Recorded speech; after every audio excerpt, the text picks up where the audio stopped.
ici. Donc à chaque fois, c'est un plaisir de redécouvrir, malgré tout ce qui se passe en ce moment, les nouvelles sorties, les nouveaux auteurs, l'évolution de la maison d'édition et les futurs projets à chaque fois qui s'amplifient de plus en plus. Et donc ce soir, on a le deuxième tome d'une première publication qui a eu lieu, je pense, l'année dernière. 2 ans. Il y a 2 ans. 2 ans. C'était en 2017. 2016, non? Ils ont marqué l'année. D'accord. Je vois pas le temps passer. Peut-être que je me trompe. Hein. Ouais, peut-être fin 2016, quelque chose comme ça. Hiver 2017, donc oui. Ah non. C'était fin 2017. Enfin, 2 ans, c'est hiver, c'est ça. Oui. Parce qu'on va être en hiver 2019. Ce soit fait du chemin depuis. C'est ça. Je ne sais pas si je le raconte quand même, parce que les deux vont ensemble. Puisque le premier ouvrage, Un long chemin à parcourir, et le tome 2. Donc qui dit tome 2, dit forcément tome 1. Qui relate en fait l'histoire d'un personnage qui s'appelle Soussou. Et un petit peu moi, voire beaucoup moi, qui est un personnage, en fait une personne où on ne sait pas trop, on sait que c'est une entité féminine, mais on ne sait pas trop si c'est un être humain, étant donné que c'est une sorte d'hybride qui est une composition, un mélange d'un père qui vient du centre de la Terre et d'une mère qui est de la surface de la planète Terre. Donc Soussou a été éjectée à la surface de la Terre à un moment propice, très important pour qu'elle puisse expérimenter l'humanité de la surface de la Terre. Et surtout qu'elle a perdu la mémoire, donc elle ne se souvient pas forcément d'où elle vient. Et des événements, des aventures, des personnages, des rencontres vont le lui faire rappeler petit à petit. Donc Soussou vit dans un monde, disons, qui a plus de place à la beauté, à la lumière, à la paix, à la simplicité, à la légèreté. Et il se confronte aux incohérences humaines. Elle se confronte au monde et à toutes ces injustices. Elle se confronte aux humains dans toutes ces versions. Mais elle va essayer de comprendre. Donc ce sera une de ses missions principales, essayer de comprendre pourquoi, comment, proposer des solutions. Et au fur et à mesure de son cheminement, puisque c'est non seulement un cheminement intérieur, en quête de soi, de connaissance de soi, en quête de liberté, et en quête de pouvoir vivre selon un mode de vie qui lui correspond. Donc, étant donné que l'humanité est en quelque sorte dans une prison planétaire, où laisser place à une certaine diversité, une certaine liberté de penser, une certaine liberté de se mouvoir, n'a pas forcément lieu d'être. Et Soussou va dénoncer ça dans différents milieux. Par exemple, dans chaque histoire, dans le premier tome, on avait Soussou en train et Soussou en avion. Donc en fait, c'est très concret. Malgré le côté fantaisiste, fantastique, Soussou va à Paris, Soussou prend le train, Soussou prend l'avion, comme tout le monde. Et le train, donc le départ, la première histoire, donc il y a à chaque fois, dans les deux tomes, deux petites histoires. C'est comme des chapitres qui vont montrer dans quelles circonstances Soussou va s'inscrire en fonction de la situation qu'elle va rencontrer. Par exemple, dans le train, disons que c'est le symbole du voyage, c'est le commencement, c'est le début. Elle sera confrontée à certaines situations, elle fera quelques rencontres, puis elle ira en avion. Et de la même manière, on croit que c'est un voyage banal, mais non, il lui arrivera certaines choses.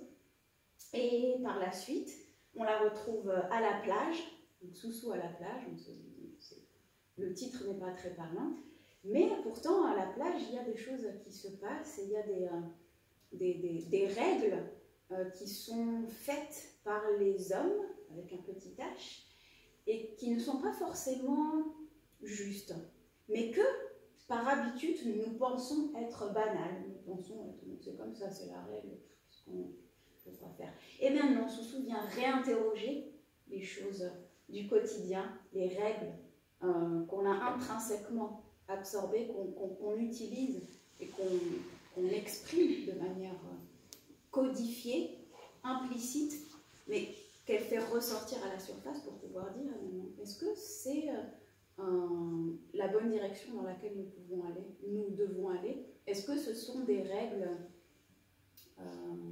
de bien vivre ensemble? Et derrière tout cela, parce qu'il y a la suite, il y a encore des histoires en fait, il y a la suite des aventures de Soussou. Et quand je relis en fait le parcours, ne serait-ce que le tome 2, donc celui qui sort aujourd'hui, qui est présenté aujourd'hui, mais j'ai l'impression que c'est pas une impression, il y a une sorte d'évolution personnelle qui fait que toutes les histoires sont plus ou moins réelles, un peu sublimées, beaucoup sublimées, mais un long chemin a été parcouru depuis. Donc en relisant, je me dis, finalement, en fait, lorsque j'ai commencé à écrire, ça a été...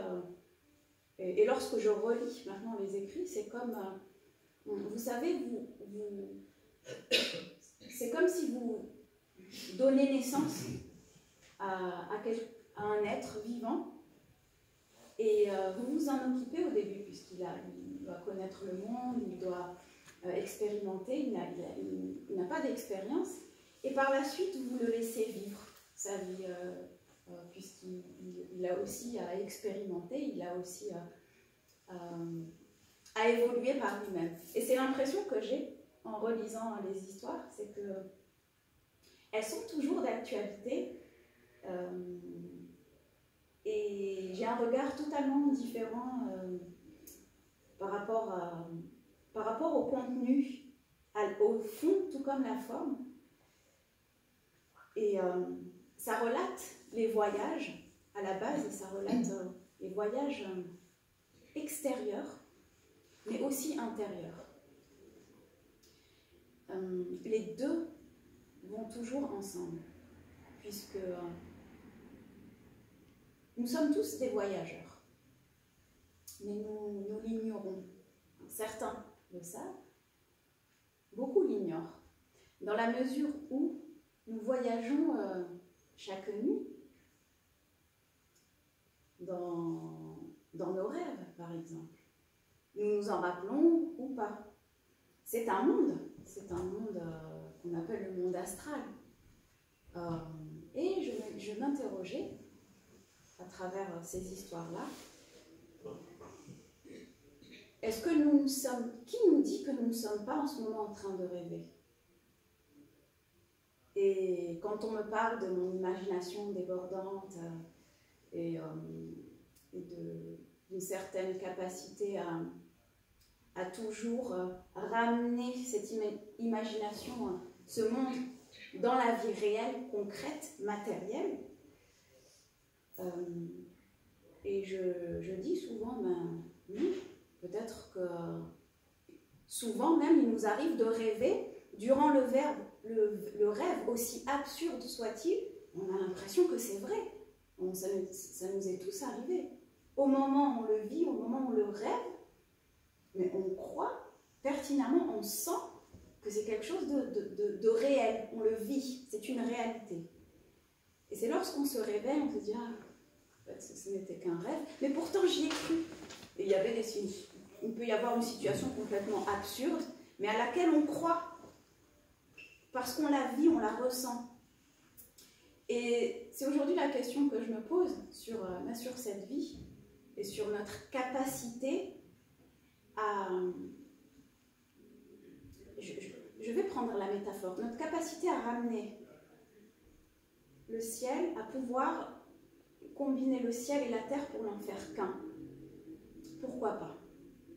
Pourquoi pas? Les enfants, en fait, c'est une capacité d'enfant que nous perdons en étant adultes parce que voilà, il faut être sérieux, il y a les responsabilités, il y a la survie, il faut manger, il faut ceci, il faut cela. Et bien, le fait de ne jamais oublier, de toujours faire vivre, de toujours faire nourrir cette imagination, ce rêve, cette énergie-là que nous choisissons, c'est ce qui sublime le quotidien. C'est ce qui rend ce qu'on peut appeler l'imagination totalement réelle.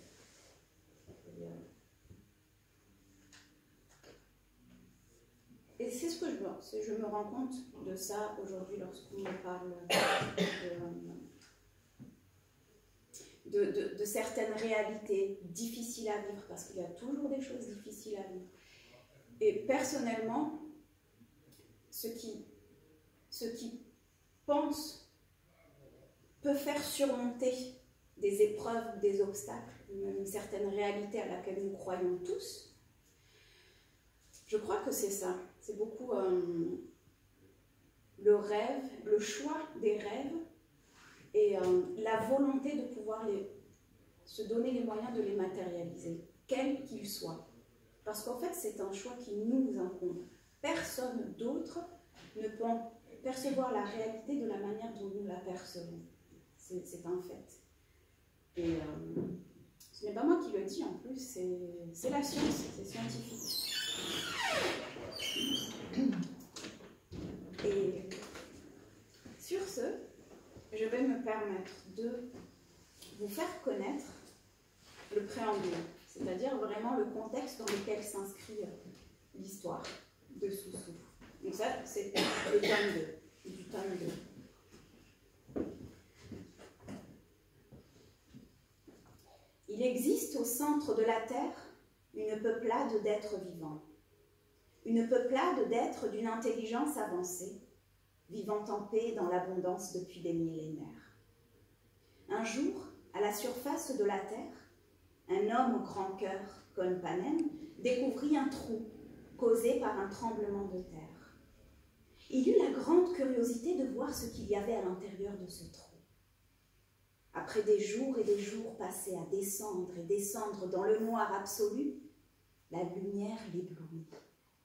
Une lumière qu'il n'avait jamais vue, quelque peu effrayante. Il s'en évanouit. En se réveillant, il se retrouva dans un monde qu'il ne connaissait pas. Un monde peuplé d'êtres sublimes, l'inondant de bonté et d'amour. Il croyait rêver. Un être sublime de cette peuplade, prénommé Chal, fut conquise par cet homme. De leur union est né Soussou.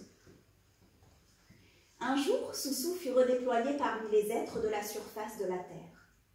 Animée par la curiosité de son géniteur et le courage de sa génitrice, elle avance au gré de diverses aventures afin de comprendre ce monde-là et le chemin à parcourir aux habitants de la terre afin de devenir la peuplade d'intelligence et de paix qu'ils incarnent.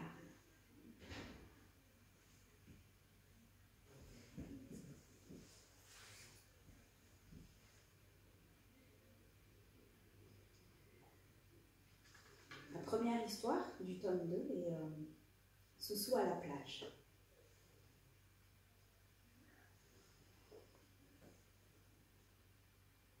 Je vais vous prendre un extrait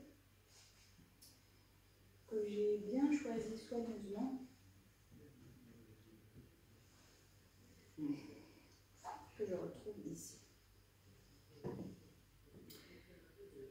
Je dépose ma maison sur le sable, aussi fin que des graines de couscous fragmentées, et retire mes grosses chaussures. L'eau atteint nerveusement mes orteils. Elle est glacée. Ceux-ci se crispent instantanément, mais je les maintiens fermement dans cette eau glacée car cela me fait tellement de bien de me rafraîchir les pieds après plusieurs heures de marche. L'eau atteint le niveau des mollets. Au bout de 20 secondes, je me rends compte que je ne sens plus mes pieds. La mer risque de me les emporter. Je n'arrive plus à les bouger tant le froid les a pétrifiés. Ah, ça y est. Je les sors de l'eau malgré tout. Ils sont violets. J'ai faim. Je m'assois sur un rocher sec. Je regarde droit devant. Je me laisse envoûter par le chant des vagues et leur ondulation. Les mouettes dansent la rumba. Certaines dessinent de somptueuses formes, d'autres chantent. Mon regard se perd à l'horizon. Il me nargue cet horizon. J'essaye de voir ce qu'il y a derrière, mais rien. Un rien. Juste un ciel azuré. C'est comme si la mer avait été avalée par le ciel pour ne former qu'un. C'est peut-être le ciel qui est avalé par la mer, je ne sais pas. Je suis transportée par cet horizon. La mer est si mystérieuse. Que cache-t-elle donc? Quel trésor l'habite? J'ai faim. Je sens qu'il y a un tas d'êtres sublimes qui se baladent tranquillement en faisant attention de ne pas se prendre un sachet en plastique abandonné par des humains. Est-ce qu'ils me voient? Je ne sais pas. Je les salue de la main droite en souriant. Ils doivent bien se demander. D'habitude, les humains ne leur sourient pas. Ils les pêchent. Et plus loin, qu'y a-t-il? Des requins marteaux? Des dauphins? Des baleines bleues?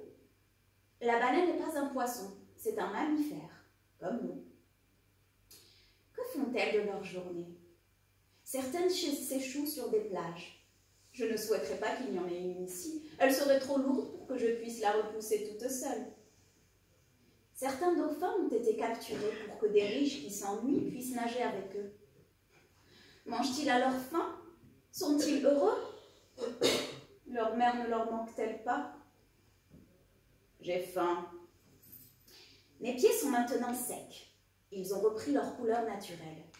Je remets mes grosses chaussures. Je vais marcher sur le sable. Sur mon chemin, je rencontre des bouteilles en plastique, des coquillages, des mouchoirs usagés, un crabe qui se cache, des restes de semelles, des coques de châtaigne, des trognons de pommes, des canettes, une couche de bébé, des algues desséchées, des cailloux en forme carrée et de couleurs très attrayantes. La mer s'est maintenant calmée. Les vagues sont moins acharnées. Peut-être qu'elle m'accepte mieux maintenant que l'on a fait connaissance. Je continue à marcher. J'ai faim. J'enlève mes grosses chaussures et poursuis ma marche, pieds nus sur le sable chaud qui me masse la plante des pieds. Tiens donc, mon regard est interpellé par différents objets à quelques mètres de moi. Jaune, marron, vert, orange, rouge. Quelle drôle de couleur sur une plage! Ces objets font des allers-retours sur le sable avec la mer comme support. Cela n'a pas l'air très normal. Je plisse les yeux pour essayer de mieux distinguer ce que c'est, mais en vain. Je m'approche doucement de ces objets aux couleurs remarquables, et plus j'avance, plus je me pose des questions. Mes yeux seraient-ils en train de me jouer des tours? Est-ce un mirage? Des animaux perdus, noyés? Cela m'intrigue. Ça, c'est le premier passage. Donc, dans la même histoire, de Soussou à la plage, un peu plus loin.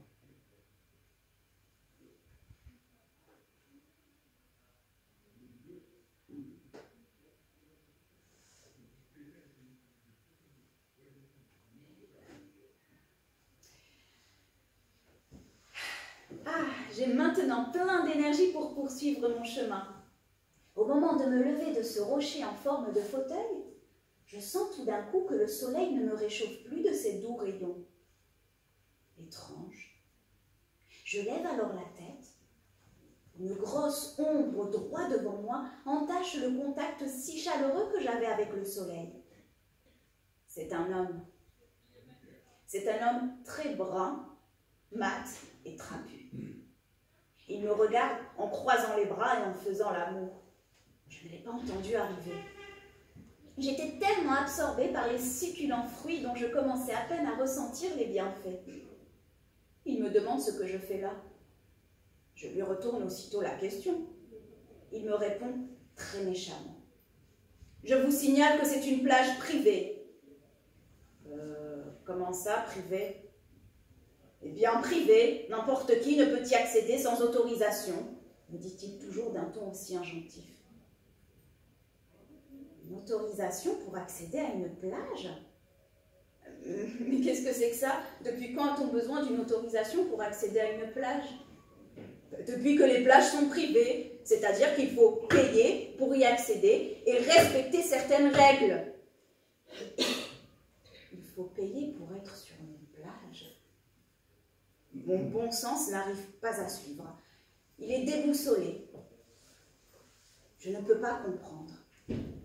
Payer à qui? Au nom de quoi? De quel droit? Obéir à quelles règles? Mais où suis-je, bon sang? C'est comme si moi, un jour, je me mettais sur un chemin avec un début et une fin, et que je disais à tous ceux qui voudraient passer qu'ils doivent payer, et en plus respecter mes règles. C'est complètement absurde. Je ne peux pas comprendre. Je ne veux pas comprendre. C'est comme si j'arrivais à un endroit sur Terre, avec une population qui y vit depuis très très longtemps, que je traçais une ligne, et que je disais... Maintenant, tout ça m'appartient. Ceux qui veulent rentrer sur le territoire que je viens de tracer doivent obéir à mes règles. Cela n'a aucun sens. Je ne veux pas comprendre, car je sais que c'est faux. Je tourne la tête et vois un tas de gens au bord de l'eau se prélasser sur des chaises longues et portant des chapeaux de paille. Je ne les avais pas vus avant. Je demande, ces personnes-là ont payé pour accéder à cette plage? Bien sûr, comme tous ceux qui mettent les pieds ici. Comment peut-on autoriser ou interdire un accès à une plage? Si au moins c'était vraiment dangereux, je pourrais comprendre. Et encore, je croyais que la mer avait été créée pour que tout le monde et qu'on... Je croyais que la mer avait été créée pour tout le monde et qu'on pouvait aller où on voulait, car nous sommes tous égaux face à la grande force créatrice. Pourquoi alors certains hommes se croient permis de prendre possession d'une plage? D'où tient-il ce droit? Nous ne faisons rien de mal à être sur une plage, à ce que je sache. Quelques portes commencent à s'ouvrir, à s'entrouvrir. Tiens, tiens.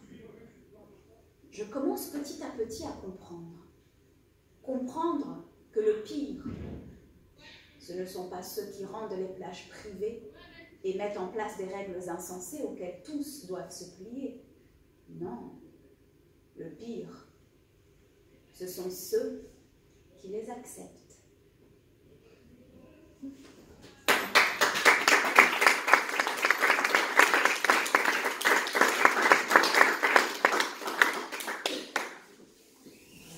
Merci à vous. Merci. Merci. Moi, j'ai juste pas une question. J'ai relevé un petit lapsus intéressant. Oui. Que le rêve, c'est fait verbe. Tu as dit verbe au lieu de rêve. Ah oui? Mais je trouve que c'est intéressant par rapport au mot. À un moment, il y a eu rêve, verbe, repris. C'est vrai que la première partie de la présentation insistait beaucoup sur le rêve et le rêve. Et la forme, c'est le mot. C'est le verbe pour toi. Même la vérité. Voilà. Et j'ai trouvé intéressant ce lapsus. C'est très vite. Et en fait, c'est intéressant de le relever peut-être. D'accord. C'est vrai que c'est l'expression le moyen qui m'est le plus facile de pouvoir exprimer quelque part. Chacun peut, les formes peuvent être différentes, comme la danse, les arts en général. Et je dis souvent que je n'ai pas de mérite, puisque